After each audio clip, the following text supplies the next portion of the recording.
Do you want to know? Hello, good morning. Welcome to a new topic, future continuous tense.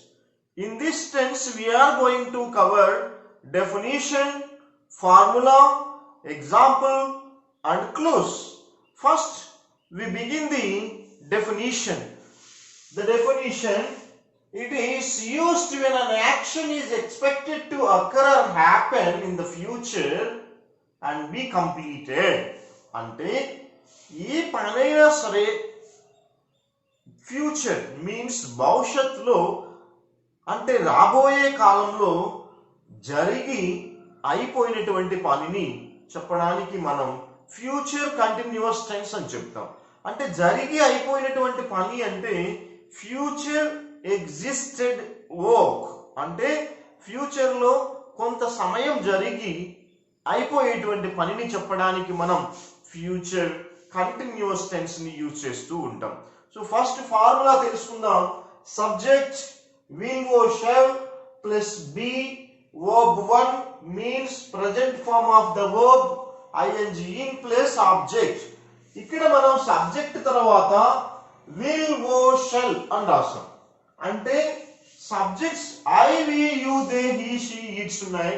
ఇవి 7 pronounce అని చెప్తాం, లేదా 7 subjective pronounce అని కూడా చెప్తాం. ఐ వి ఉన్నప్పుడు షెల్ అనేటువంటి హెల్పింగ్ వర్బ్ ని ఆర్ మోడల్ వర్బ్ ని యూజ్ చేస్తాం. You they he she it ఉన్నప్పుడు విల్ అనేటువంటి హెల్పింగ్ ఆర్ మోడల్ వర్బ్ ని యూజ్ చేస్తూ ఉంటాం సహజంగా. కానీ spoken English and grammatical English లో మనం ఐవికి షెల్ తో పాటు విల్ ను, you they he she it కి విల్ తో పాటు షెల్ యూజ్ చేస్తూ ఉంటాం. అంటే ఫ్యూచర్ అంటేనే హ్యాపెన్ ఆర్ నాట్ హ్యాపెన్, జరగచ్చు జరగకపోవచ్చు. అయితే ఒక పనిని ఐవికి విల్ వాడితే 75% ఆ వర్క్ లేదా ఆ యాక్షన్ జరగడానికి స్కోప్ ఉన్నట్లు ఐవికి షెల్ వాడితే 25% జరుగుతుంది లేదా జరగడానికి స్కోప్ ఉన్నట్టు.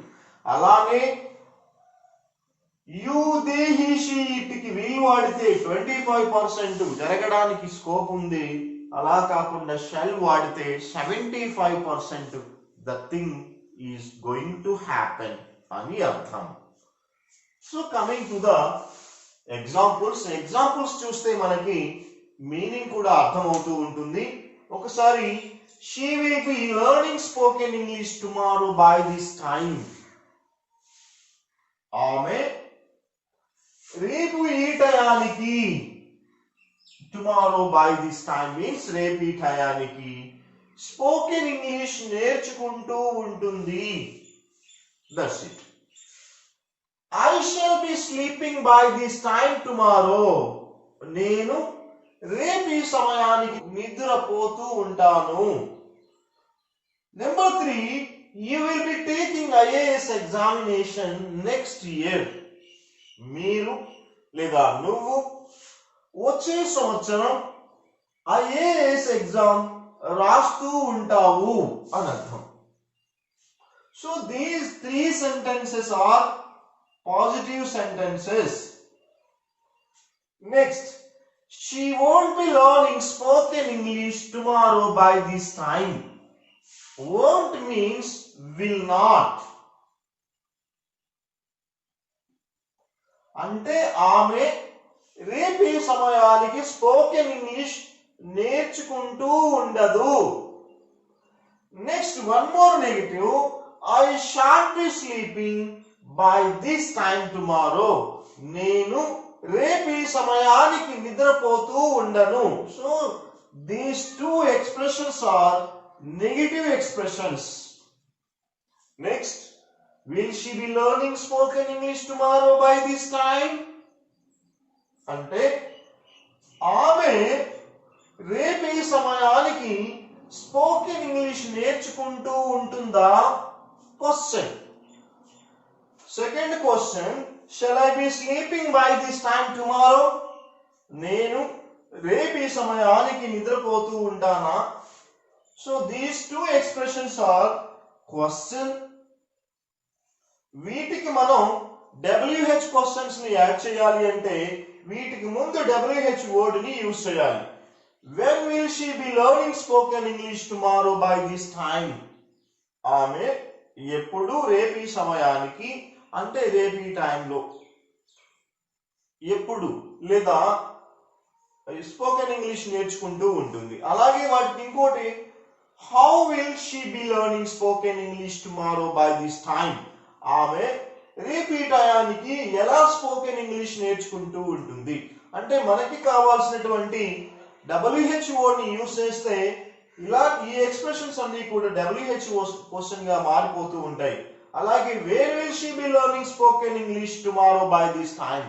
ఆమె రేపు ఈ సమయానికి ఎక్కడ స్పోకెన్ ఇంగ్లీష్ నేర్చుకుంటూ ఉంటుంది. దీన్ని మనం నెగటివ్ క్వశ్చన్ గా తయారు చేయాలి అంటే shan't I be sleeping by this time tomorrow? ఆమె ఈ టయానికి రేపు ఈ టయానికి నిద్రపోతూ ఉండదా? Shan't means shall not.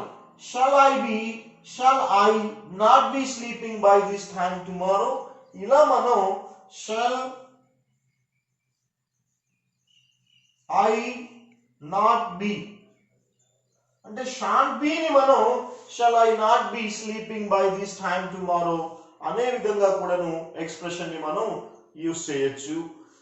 ఈ విధంగా మనం డిఫరెంట్ ఎక్స్ప్రెషన్స్ ని ఒక్కో టెన్స్ కు సంబంధించినటువంటి డిఫరెంట్ కైండ్స్ ఆఫ్ ఎక్స్ప్రెషన్స్ ని నేర్చుకుంటే మనం బాగా మాట్లాడడానికి అవకాశం వస్తూ ఉంది.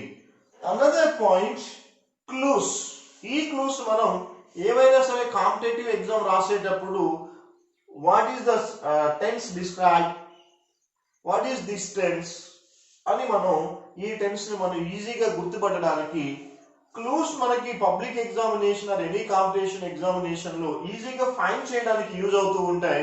Some clues here by this time tomorrow at 8 p.m. tonight, tomorrow by this time, tomorrow at 9 p.m. next year. These are clues. Friends, I hope you are all enjoying thoroughly. Next we will meet with a new lesson. See you.